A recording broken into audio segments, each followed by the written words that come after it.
Jesús, buen pastor. Meditación espiritual del Reverendo Padre José Luis Torres Pardo, fundador del Instituto Cristo Rey. Rosario, 9 de junio de 1996.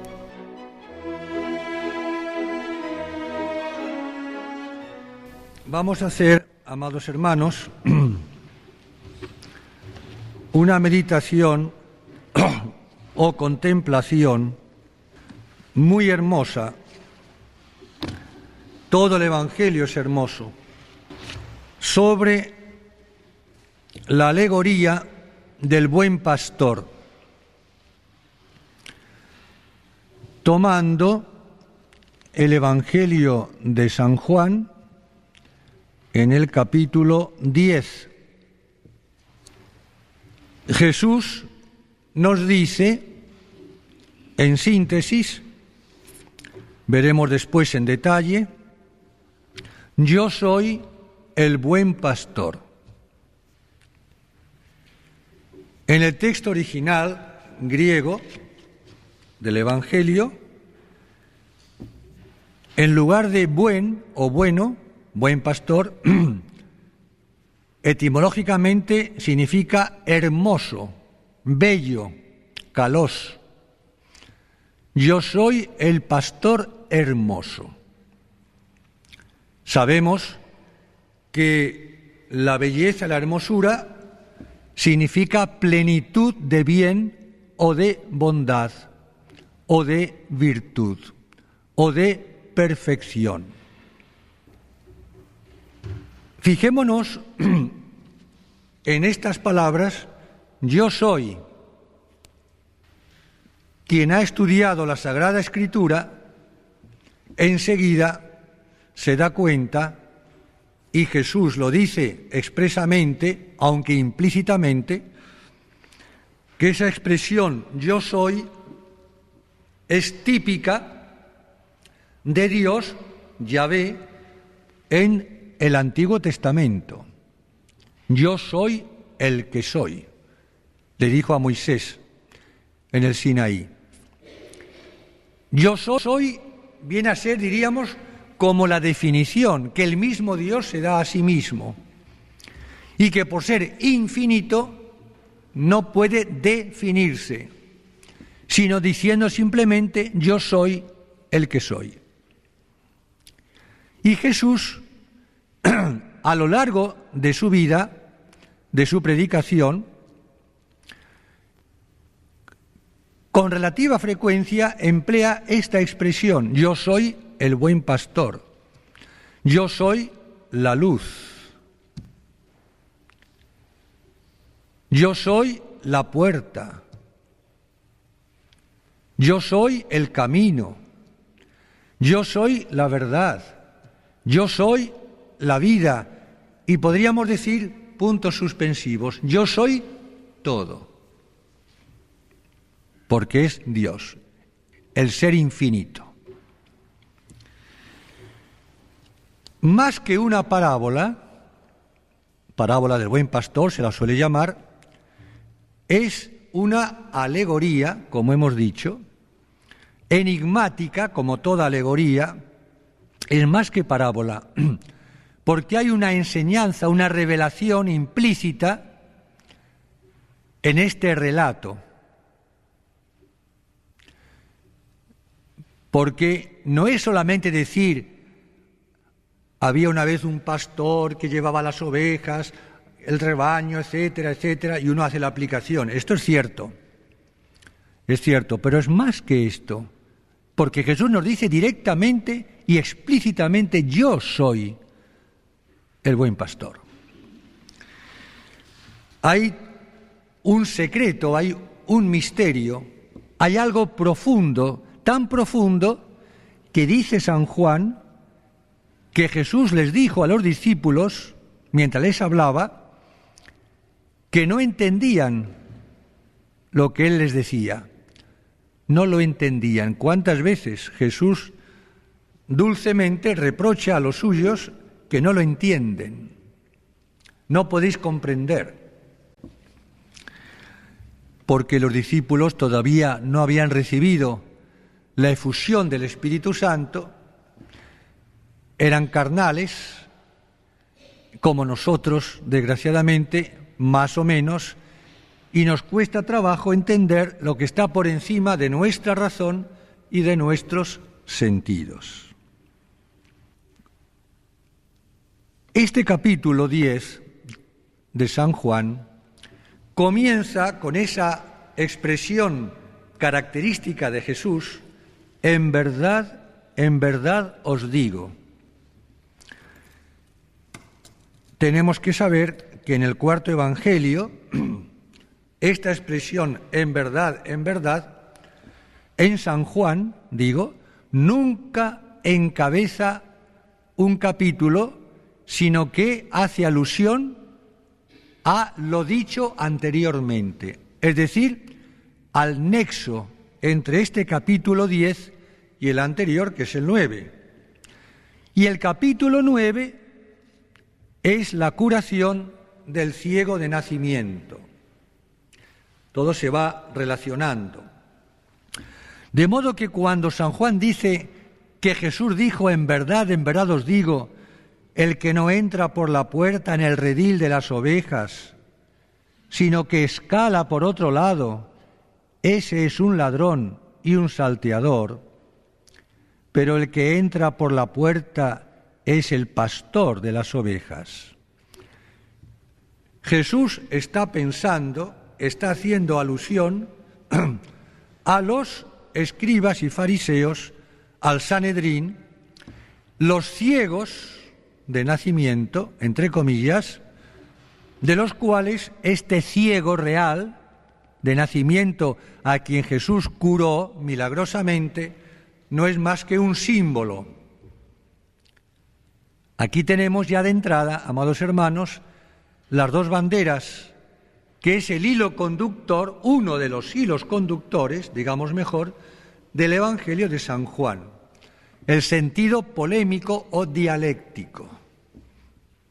Porque Jesús está hablando del buen pastor, entre paréntesis, y los buenos pastores que lo imitan, que lo siguen, y los malos pastores o los lobos, aunque estén disfrazados de ovejas, que dispersan, roban y matan las ovejas del rebaño, que se oponen al buen pastor.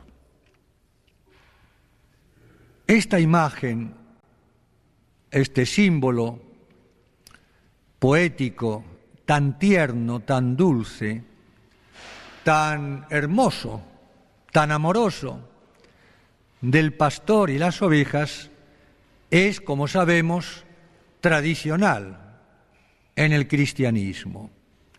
Tan tradicional que en el Antiguo Testamento Dios Yahvé, Él se presenta ante el pueblo elegido justamente como buen pastor. Y el pueblo de Israel son, pues, las ovejas. En los profetas, ahora no me voy a detener porque no tengo tiempo, no hace falta tampoco, tendríamos que leer casi toda la Biblia. En los profetas, sobre todo Isaías, Jeremías y Ezequiel.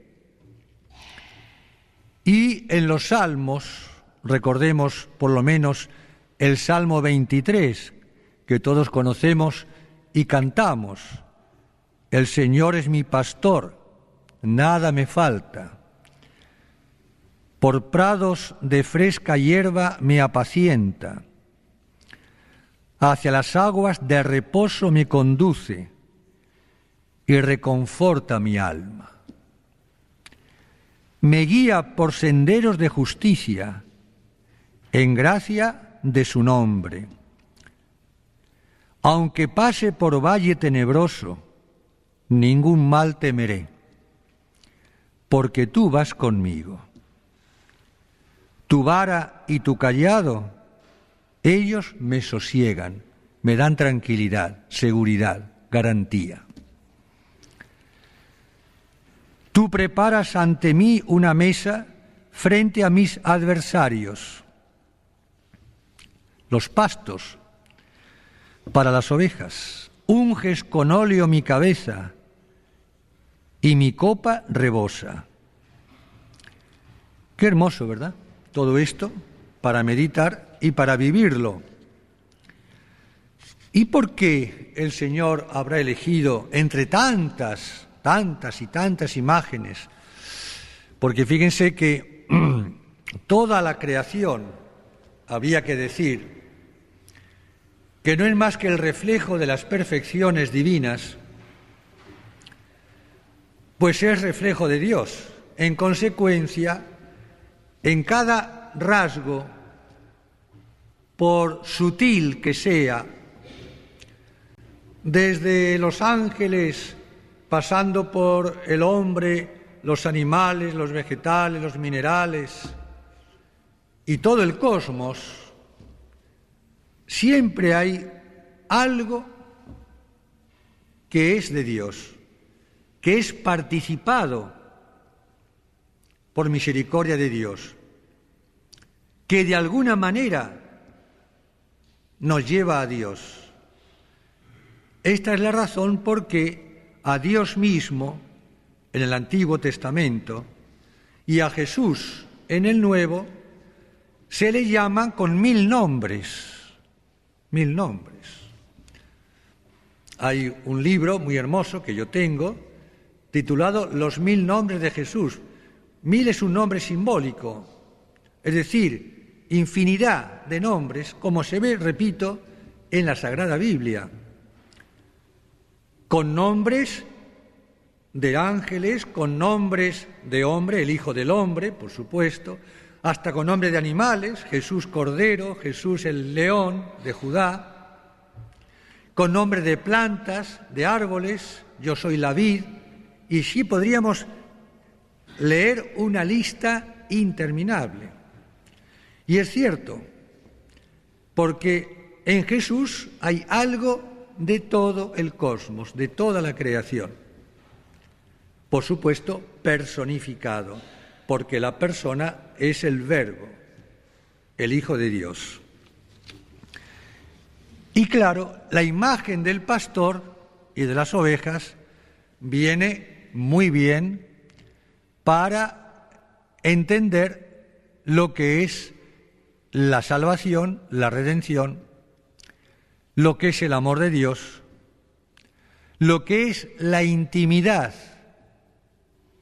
a la cual Jesús nos llama a todos y a cada uno con Él, la fraternidad, la hermandad de todos, la unidad, un solo rebaño, un solo pastor. Aquí está prefigurada la Iglesia, necesaria para la salvación, y porque el mismo ambiente pastoril es tan expresivo, y todos lo sabemos por experiencia, y a quién no le gusta ir al campo. ¿A quién no le gusta ir al campo? Esa paz, esa armonía, el aire puro, ese sol tan puro, el silencio, los pajaritos, los árboles frutales, las flores, los animales, los insectos, esa inmensidad, los valles, las montañas, todo eso eleva, todo eso tranquiliza el alma, ¿no? Y la envuelve en un perfume, en un aroma, en un ambiente divino, tenemos que decir, divino, divino. Todos y todas que han hecho ejercicios ignacianos recordarán la célebre contemplación para alcanzar amor, el postre o el broche de los ejercicios, en donde San Ignacio termina su librito misterioso con esta sinfonía, armonía de todo el plan de Dios en clave de música, diríamos en clave de sol. es una sinfonía. Todos los ejercicios son una sinfonía. Y cada semana, de las 4, representan uno de los tiempos de las célebres, inmortales sinfonías que todos conocemos y gustamos sin cansarnos, Tchaikovsky, Beethoven, Mozart, etcétera, Beethoven, todos los grandes clásicos, y a cual más hermosa, y tienen algo de divino, aún en el orden meramente natural, porque todo viene de Dios. Por eso también, por ejemplo, en el siglo de oro español, y en otras culturas, lógicamente, pero en España de una manera quizá muy particular, muy especial, la imagen de pastoril es tan frecuente, tan típica. El arte, la música, la poesía, grandes poetas, hasta los místicos, que son los superpoetas, como un San Juan de la Cruz, se han referido al Señor y han cantado la gloria de Dios en clave a esta imagen tan dulce del buen pastor. Lope de Vega, quien no conoce o recuerda su famoso soneto, pastor que con tus silbos amorosos me despertaste del profundo sueño, tú que hiciste callado de este leño en que tiendes los brazos poderosos. Vuelve tus ojos a mi fe piadosos, pues te confieso por amor y dueño, y la palabra de seguirte empeño, tus dulces silbos y tus pies hermosos. Oye, pastor, que por amores mueres, no te espante el rigor de mis pecados, pues tan amigo de rendidos eres. Espera un poco y escucha mis cuidados, pero ¿cómo digo que me esperes si estás para esperar los pies clavados? Toda una meditación. Pastor que con tus silbos amorosos. Y Jesús lo dice con las mismas palabras, más o menos, en este capítulo delicioso de San Juan. Sabemos cómo el pastor silba para llamar a sus ovejas. Silbos amorosos, porque es para protegerlas del lobo, para sacarlas o volverlas al redil, a su casita, para llevarlas a buenos pastos.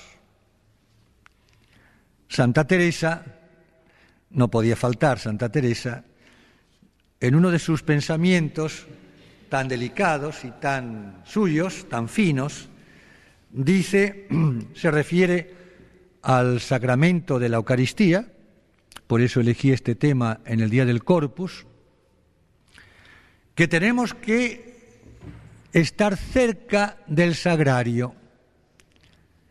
Dice, porque así como el pastor, cuando lleva su rebaño al monte, y muchas ovejas, claro, se van tan libres a pastar, pero dicen las ovejitas que se quedan cerca del pastor, probablemente van a tener la suerte de que el pastor, cuando saque su merienda, sus sándwiches, va a tirarles un trozo a la ovejita que está más cerca, ¿no? Y así sucede, ¿no? Alguna vez lo he hecho yo con nuestros perritos en Roldán, y le tiro ahí, entonces se viene a seguir al perrito, si no se te mueve, está ahí con las orejas mirándome a ver si le tiro otro, me da tanta pena y tanta gracia. Dice, ¿ves? Si nos vamos lejos de Jesús, nos perdemos ese bocadito. En cambio, si estamos cerca, por ahí nos va a tirar una gracia especial. De ahí la importancia de la devoción, o mejor dicho, de las visitas a Jesús sacramentado. Cuando pasamos por una iglesia, vamos siempre apresurados, a 1000 por hora, porque llegamos tarde, no tienes un minuto para entrar, aunque sea una simple genuflexión, y tirarle un beso a Jesús hacia el sagrario. Y seguimos, no tienes tiempo para eso. Pero no tenemos amor. seguramente, ¿no? San Juan de la Cruz también, por supuesto, entre otras poemas o poesías, compuso uno muy fino, muy delicado, que yo tuve el privilegio, la gracia de ir meditando, porque antes de venir a América, hace ya tantos años, fui a hacer ejercicios con otro sacerdote, compañero mío, a Segovia, al convento de los Carmelitas Descalzos, el mismo convento en el cual San Juan de la Cruz fue superior, y en este convento los padres carmelitas, sus hijos, como recuerdo del fundador, como toda la zona es montañosa, y dentro del convento también, hicieron como si fuese un Vía Crucis, pero en lugar de las estaciones del Vía Crucis, las estrofas de este pequeño poema, del cual les hablo ahora, de San Juan de la Cruz, cada estrofa unos cuantos metros hasta llegar arriba, se va subiendo, dentro del convento, repito, hasta una casita pequeñita, que se conserva todavía en donde San Juan de la Cruz gustaba hacer oración y desde donde, como en una montaña, dominaba toda la vega, el río, toda esa zona, ¿no? En Segovia. Usted imagine la emoción, ¿no? Yo que soy tan devoto de San Juan de la Cruz, verme en el convento donde él vivió y él santificó y poder hacer ahí la meditación, ir meditando las estrofas, subiendo hasta su casita, realmente uno estaba en el cielo.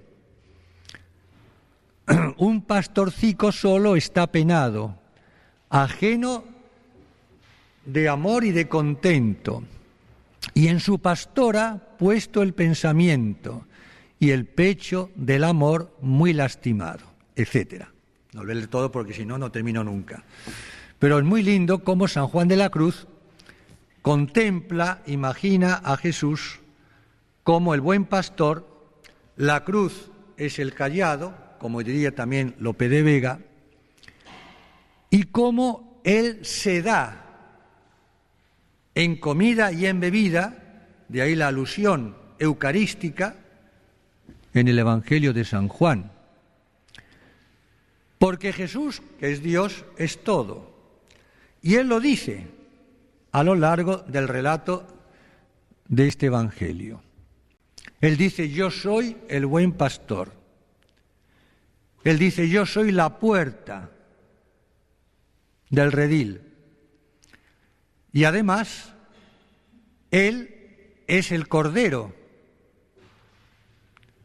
San Juan lo dice ahí, el Cordero de Dios. Y los profetas, como Cordero que va al matadero. Cordero, ¿por qué Cordero? Pues por la inocencia, desde luego, por la mansedumbre, desde luego, y sobre todo por el sacrificio, el Cordero inmolado, Cordero de Dios que quitas el pecado del mundo, ten piedad de nosotros. Nos golpeamos el pecho diciendo estas palabras en la Santa Misa. De modo que es pastor, pastor equivale a rey, pastor y rey bíblicamente es lo mismo, son sinónimos, son aspectos, matices de un mismo misterio. Pastor, rey, sacerdote, padre, etcétera, y podíamos multiplicar los nombres, 1000 nombres. Y cada nombre, cada símbolo, expresa un detalle, un matiz muy hermoso. Y no solamente pastor, no solamente cordero, la puerta, porque dice Jesús, yo soy la puerta. Lo dice explícitamente. Yo soy la puerta del redil. Si uno entra por mí, estará a salvo. Entrará y saldrá y encontrará pasto. Hay que saber, para penetrar mejor el detalle bíblico, cómo los pastores en Galilea, en Palestina, como se suele hacer, por otra parte, tienen un gran cerco o una cerca, dentro del cual redil hay varios rebaños, de varios dueños distintos, de varios pastores. Y hay una puerta de entrada, naturalmente. Pero aquí lo típico, para entender yo soy la puerta, es que por la noche, que el rebaño ya está recogido, o los rebaños, en el gran redil, el pastor o un pastor de turno se sentaba para dormir también en el mismo hueco de la puerta, así como tapando la puerta con sus piernas y sus pies, ¿me comprenden? Él se sentaba así en el suelo para dormir e impedía que las ovejas pudiesen pasar, porque él hacía de puerta. ¿Me explico? Y claro, fíjense el símbolo que tiene aplicado a la salvación. Es lo mismo que decir, con otras palabras, yo soy el camino, la verdad y la vida. Es decir, no hay otro camino, no hay otra puerta por donde podamos entrar en ese único redil que es la Iglesia. Jesús dice también que Él conoce a sus ovejas y las llama a cada una por su nombre. Cosa preciosa. Yo soy el buen pastor, lo repite varias veces en el mismo capítulo, y conozco mis ovejas. Fijémonos que conocer en la Biblia es un acto no solamente intelectual, conocimiento, sino también afectivo, de amor.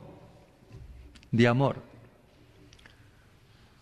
Fíjense cómo dice el Génesis al comienzo del relato de la creación en el paraíso: Adán conoció a Eva y le dio un hijo.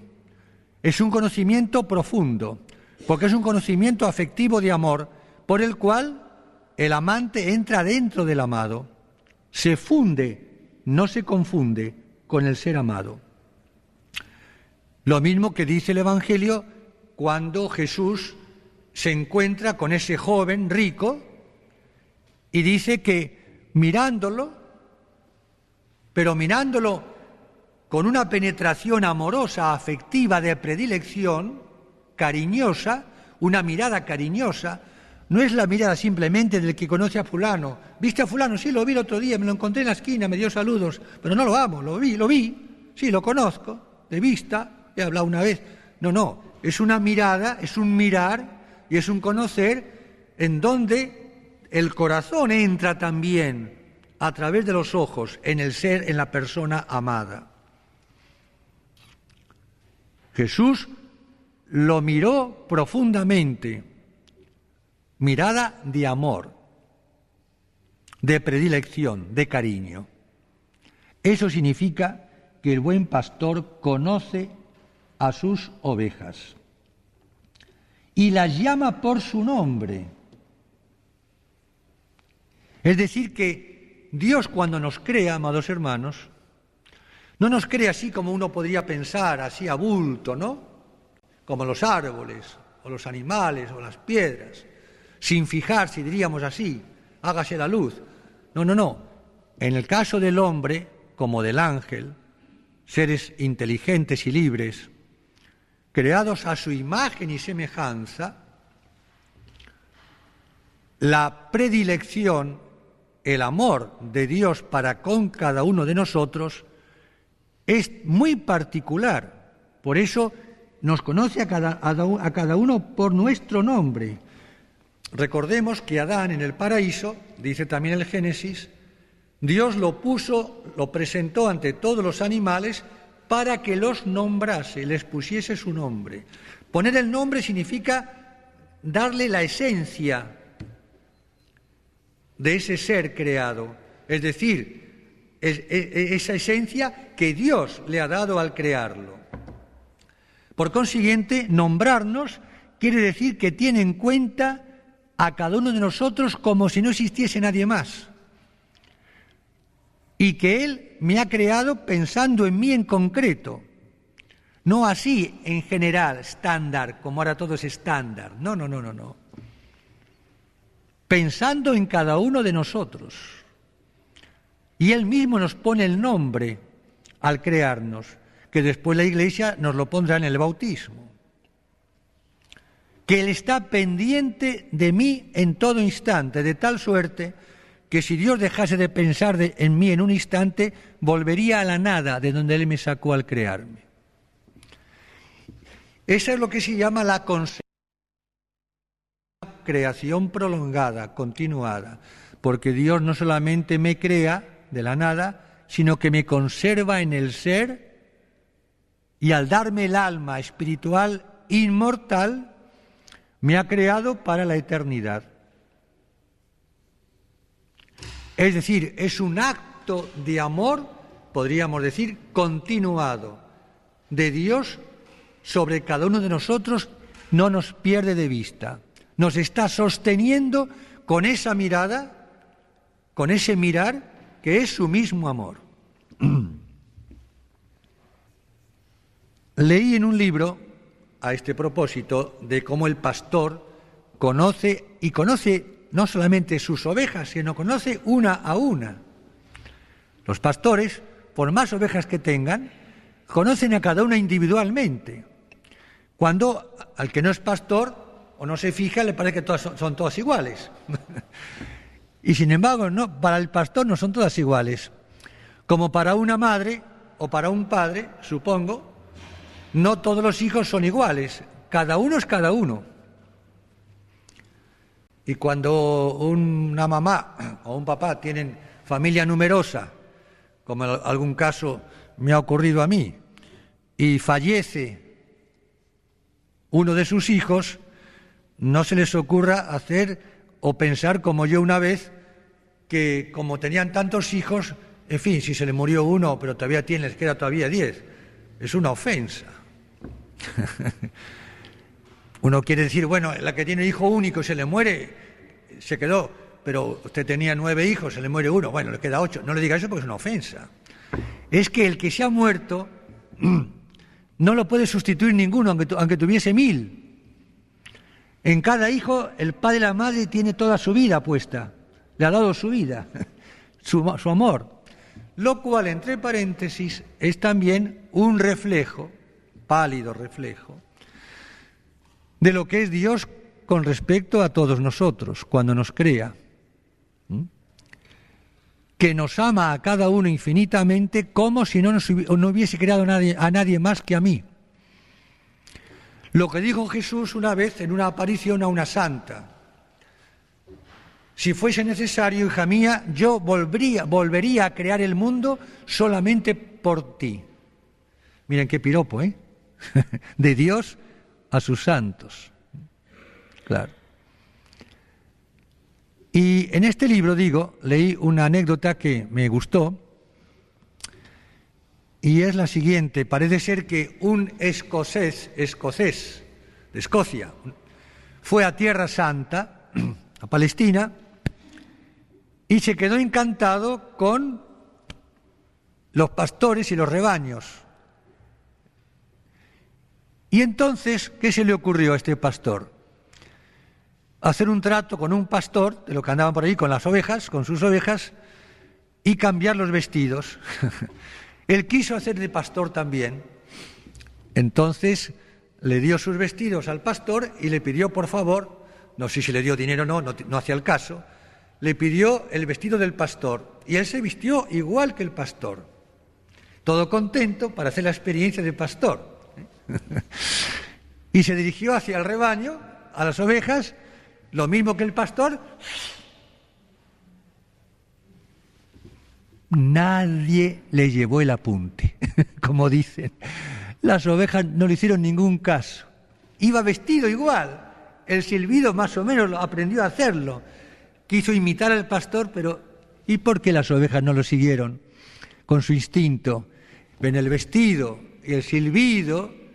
No, porque ellas conocen al pastor. El instinto les hace entender, entre comillas, que ese no es el pastor. Es un fraude, es un engaño. ¿Se dan cuenta? Eso es lo lindo. Por eso dice Jesús que mis ovejas me conocen a mí y oyen mi voz.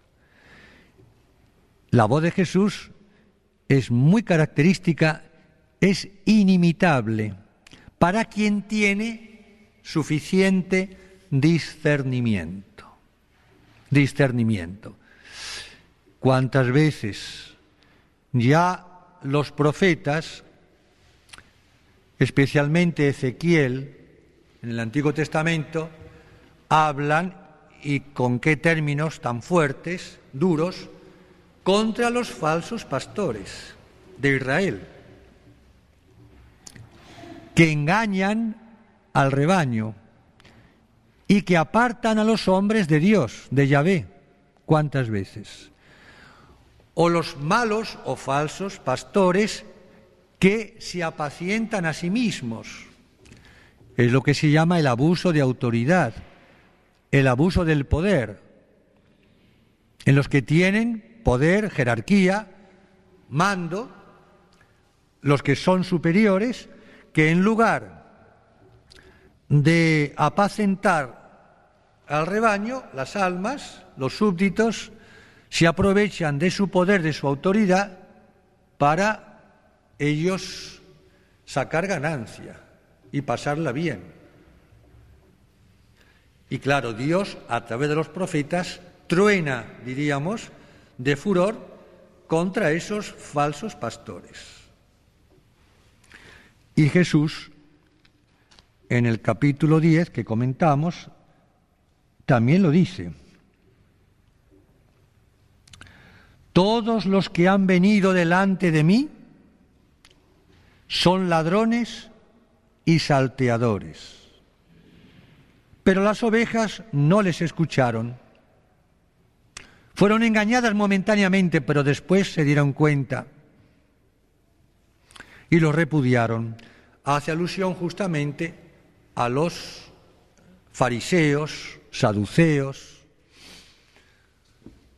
al Sanedrín, a los malos sacerdotes, etcétera, etcétera, Anás, Caifás. Demasiado elocuente es el Evangelio de la Pasión al respecto. Siempre ha ocurrido. Los malos o falsos pastores, ladrones y salteadores. Hay un texto, o mejor dicho, una escena, un recuerdo, por otra parte muy tierno, muy conmovedor, en los Hechos de los Apóstoles, en el capítulo 20. San Pablo, desde Mileto, envió a llamar a los sacerdotes de la iglesia de Éfeso y les dio una serie de recomendaciones en una plática muy hermosa en donde San Pablo prácticamente ya se despide de ellos. Y les dice, entre otras cosas, lo siguiente: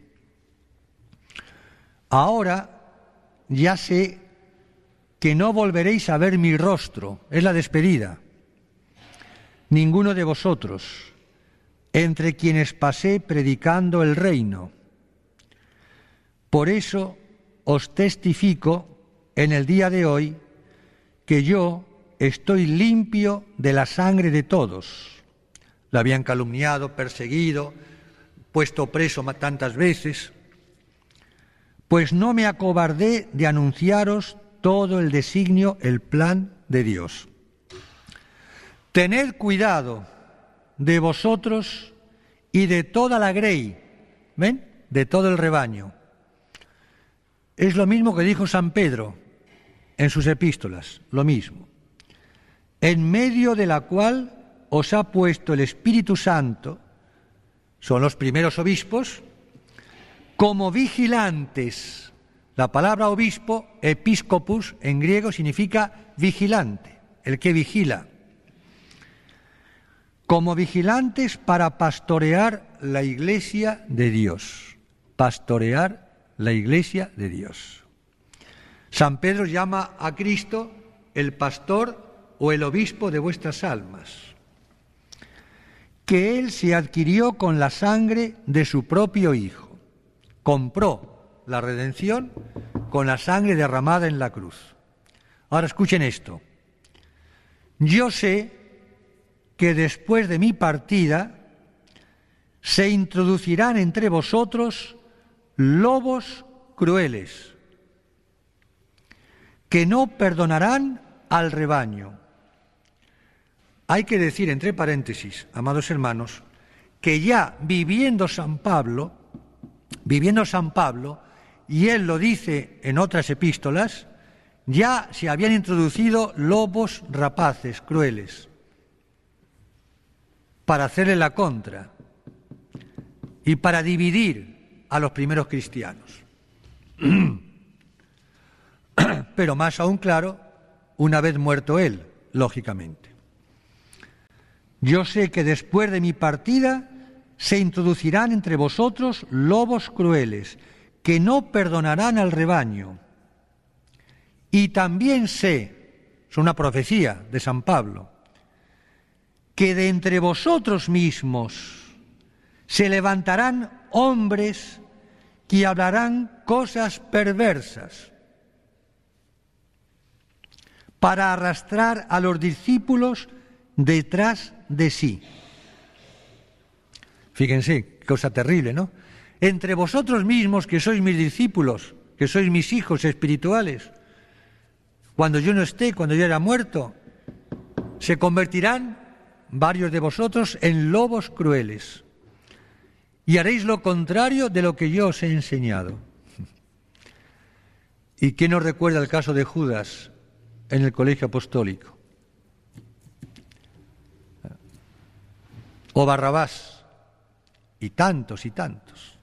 Y las herejías, los herejes, que ya comenzaron viviendo Cristo y viviendo San Pablo después. Y él se lo advierte, y tal cual sucedió. Fue así. El misterio de la maldad del hombre, ¿no? Digamos, el misterio de Satanás, del anticristo, el adversario. De modo que si me permiten una pequeña broma, este es el primer tango de San Pablo. Yo sé que ahora vendrán caras extrañas, ¿no? Yo sé que ahora vendrán lobos crueles y rapaces. Así es.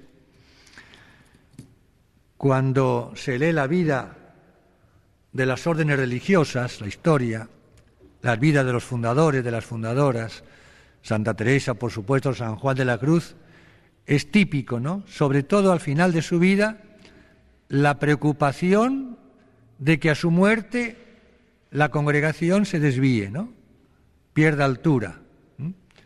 Que vengan otros con novedades, entre comillas, o innovaciones contrarias al primitivo espíritu. Siempre es un peligro, ¿no?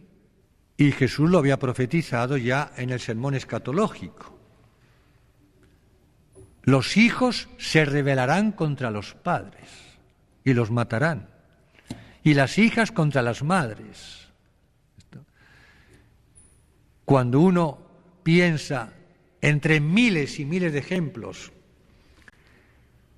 que la misma Santa Teresa de Jesús, fundadora y reformadora y santa, fue echada de su mismo convento por varias de sus hijas y por su sobrina. Gracias a Santa Teresa, a la tía, la sobrina entró en el Carmelo y al final la sobrina la echó a la tía, a Santa Teresa, de mala manera, dice cosas insólitas. Cuando se piensa que un fundador como San José de Calasanz, fundador de los Escolapios, tuvo que pedir permiso al superior general para volver a entrar a la congregación que él fundó y de la cual le echaron. ¿Qué les parece? Y podía continuar los ejemplos, tenía para rato, pero no puedo. Dice, ¿será posible? ¿Será posible? Sí. Es así, ¿no?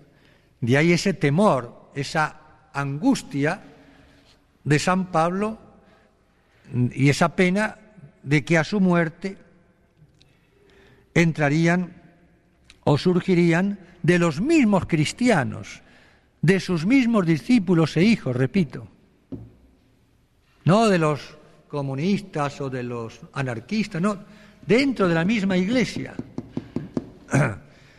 Lobos crueles. Por tanto, dice San Pablo, vigilad. ¿Ven? La vigilancia, la vigilancia. Y todo esto, lógicamente, tenemos que aplicarlo a nuestra mínima fundación, a la obra, a la Legión de Cristo Rey. Hay que vigilar pensamientos, palabras, obras y omisiones. Vigilar actitudes, gestos, miradas, silencios. ¿Por qué? Es la parábola del trigo y de la cizaña. ¿Por qué el enemigo, dice Jesús en la parábola, sembró cizaña entre el trigo? Porque el dueño de la mies estaba durmiendo. Estaba durmiendo. Y mientras dormía, claro, el ladrón suele aprovechar mientras el dueño o la dueña duermen. Aunque ahora roban a pleno día. Esto ya, no seamos tan románticos tampoco. Hoy se roba así a pleno día, en vivo y en directo. Pero es cierto, Satanás trata de infiltrarse, ¿no? Vigilad y acordaos que durante 3 años no he cesado de amonestaros, de avisaros, día y noche, con lágrimas, a cada uno de vosotros. Y así San Pablo se despide de ellos. Dicho esto, Pablo se puso de rodillas y oró con todos ellos. Rompiendo todos a llorar, toda despedida de un ser querido es triste, ¿no? Rompiendo todos a llorar y arrojándose al cuello de Pablo, le besaban. No dice le besaron, le besaban. Movimiento de la escena, para hacerla más viva. Afligidos, sobre todo por lo que había dicho, que ya no volverían a ver su rostro. Y fíjense, esto es humano, pero lo más importante no era no volver a verlo, por más que sea doloroso, sino lo otro, que vendrían lobos rapaces de entre ellos mismos. Y fueron acompañándole a Pablo hasta la nave, así que imaginen la despedida, no ver más a San Pablo, ¿no? El sentido dramático, trágico de la vida, por cierto. Y no solamente Jesús es la puerta del redil, sino que Jesús es también pasto. A esto queríamos llegar, teníamos que llegar, el día del Corpus. Él se nos hace también no solamente pastor, sino pasto. ¿Qué pasto? La Sagrada Eucaristía, el alimento de su carne y de su sangre. Él mismo se nos hace pasto, comida. Y no solamente en la Eucaristía, su palabra, todo el Evangelio, toda la Sagrada Escritura, la palabra de Dios, es pasto para nuestras almas. Y los silbos amorosos. ¿Qué son los silbos amorosos? Y son las gracias actuales, son las santas inspiraciones que el Señor nos hace sentir sutilmente, a veces bruscamente, en nuestro corazón, en nuestra vida, para atraernos hacia el bien y apartarnos del mal. Silbo amoroso o silbos amorosos son los dones de su Espíritu Santo. De un modo especial, el don de consejo. Un silbo amoroso es recibir de Jesús un buen consejo, sea directamente en la oración, sea en cualquier momento del día, sea sobre todo a través de la Iglesia, de la Santa Madre Iglesia. Cada palabra del Santo Padre, el pastor de la Iglesia, el Papa de Roma, cada palabra, cada consejo, cada documento es un silbo amoroso, ya lo creo que sí, que nos reconforta, que nos advierte, nos ilumina, nos desengaña. Y tenemos que estar atentos como la oveja. Yo he hecho esta experiencia en casa, en nuestro inmenso jardín, que es un vergel hermoso, ¿no? Ayer me quedé guardando la casa y acompañando al padre Oscar, y los demás todos fueron a la procesión, y yo me quedé, y me decía algún hermano, padre, ¿y se va a quedar sin la bendición, sin la exposición del Santísimo? Digo, hermano, para mí el Señor Jesús está expuesto en todo, en estos árboles, en el aire, en las flores, en todo, hasta en los animalitos. Jesús está expuesto, el amor de Dios está expuesto en todo. Su bendición es todo, todo es un templo para quien sabe, ¿no?, ver por la fe y disfrutar por el amor. Y lo disfruté. Hice esta experiencia. Yo me había alejado del perrito, el cachorro. Tenemos un cachorro muy bueno, un ovejero muy, muy lindo, simpático. Y entonces, a distancia, él no me veía, estaba así con las orejitas, esperando que le den la merienda. Y yo, a la distancia de la habitación, hacía... Y yo veía que al principio nada, después... Entonces hacía así con los... Pero no me veía, hacía así. Él no me podía ver, estaba detrás de la ventana, escondido. Seguramente me reconocía el silbo, ¿no? Porque jugamos muchas veces y después fui a jugar un rato con él. Es divertidísimo, ¿no? Porque uno ve a Dios, ¿no? Ve la ternura de Dios, el amor de Dios en todo, ¿no? Las criaturas, todo. Todo parece que es una sagrada hostia, todo el cosmos, ¿no? Parece que es una Eucaristía, en definitiva, porque todo es amor y todo es... Dios se ve en todo, ¿no? Y en la florcita, y en la mariposa, hasta en el mosquito, en todo, ¿no? Y me acordaba, porque pensaba hablarles hoy del buen pastor, y como no tenemos ovejitas, digo, bueno, lo voy a hacer con el cachorro. El silbo enseguida ya... Y cuando ya digo, entonces ya viene corriendo, ya el instinto, ¿no? Y eso es lo que tenemos que hacer nosotros con Jesús, estar en la presencia de Él, atentos, porque Jesús, con sus silbos amorosos, en todas las circunstancias, por pequeñas que parezcan o sean, nos está diciendo algo, nos está enseñando, nos está llamando, nos está amando. Nos está amando. Y Jesús, como buen pastor, nos lleva a buenos pastos, como ya hemos dicho, en el único redil que es la Santa Madre Iglesia.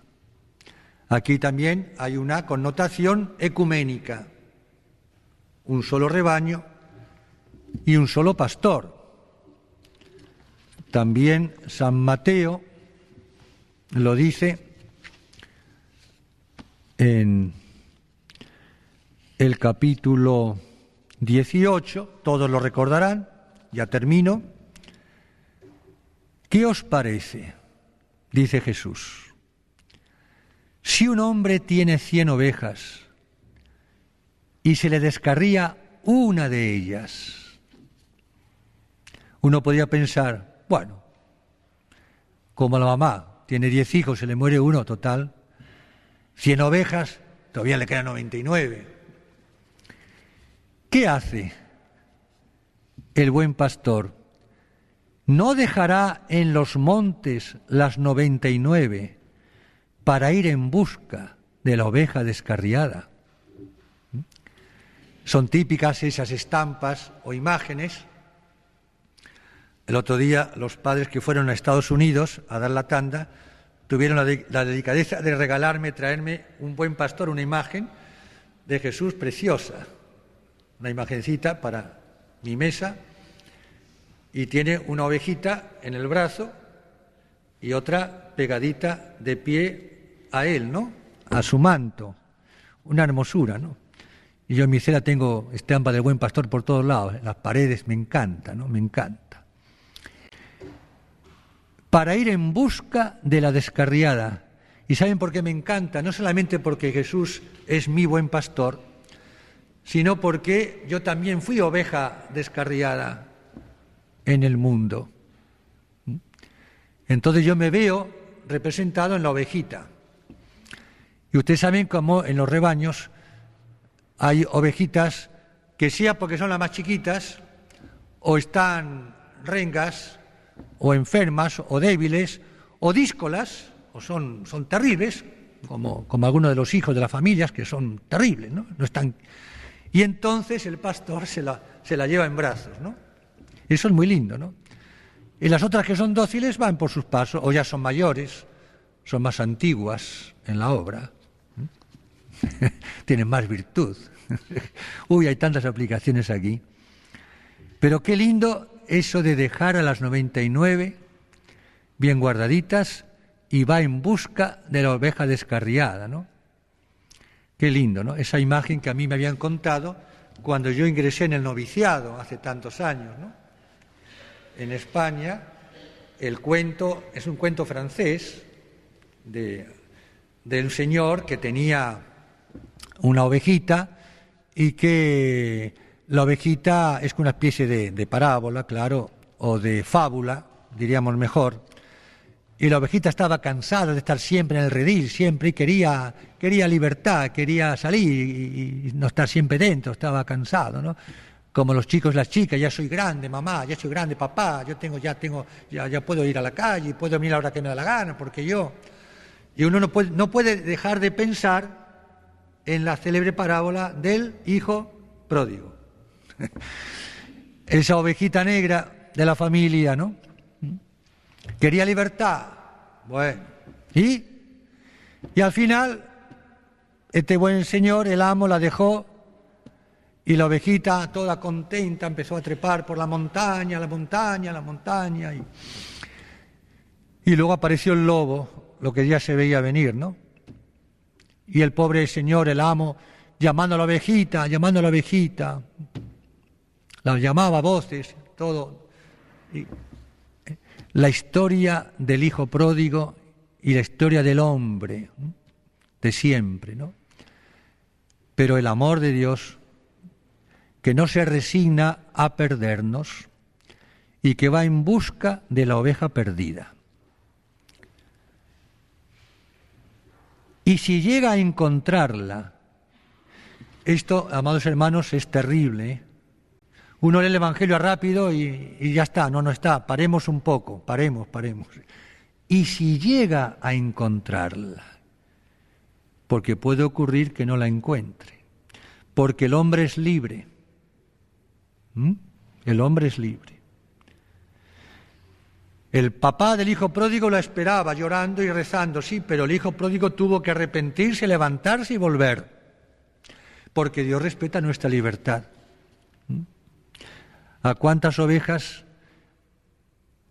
que Jesús no encuentra, por así decirlo, porque ellas libremente no se entregan, huyen? Si llega a encontrarla, os digo de verdad que tiene más alegría por ella que por las 99 no descarriadas. De la misma manera, no es voluntad de vuestro Padre Celestial que se pierda uno solo de estos pequeños.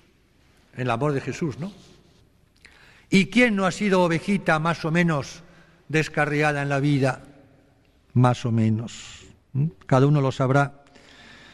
Y yo pienso muchas veces, ¿y cuántas ovejitas descarriadas han vuelto al redil porque Jesús, el buen pastor, ha ido a una tanda de ejercicios a buscarlas, a un retiro? ¿No es así?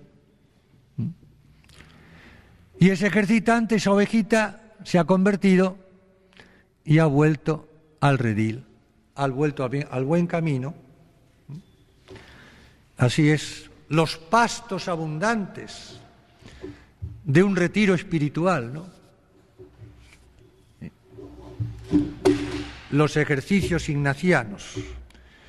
¿Qué pastos para alimentarse y para perseverar?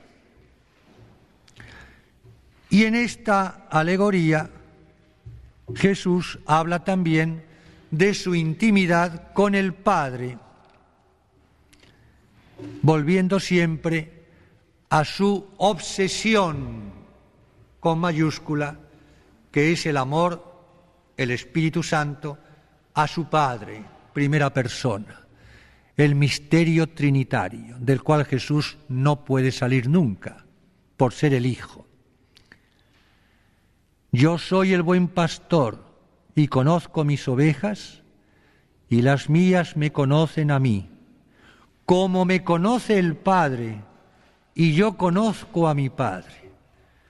La alegoría termina nada más y nada menos que en la Santísima Trinidad, en lo más alto, en lo más profundo del misterio de amor. Y doy la vida por las ovejas. Doy la vida, alusión a la cruz, a la pasión y muerte, y alusión al banquete eucarístico. Tomad y comed. Nos da la vida. ¿Qué vida? La vida eterna. Yo he venido para que tengan vida y la tengan sobreabundantemente, rebosantemente, plenitud de vida. Es la vida cristiana, la vida de la gracia, que culmina en la gloria, en la eternidad, en el cielo. También tengo otras ovejas, que no son de este redil, los que no pertenecen a la Iglesia, a su Iglesia. También a esas las tengo que conducir, también. Los católicos no tenemos que ser egoístas, tenemos que pensar en tantos que todavía no han entrado o no conocen a la Santa Madre Iglesia, fundada por el Cristo, y tenemos, o Él en nosotros, que ir también a esas las tengo que conducir, y escucharán mi voz,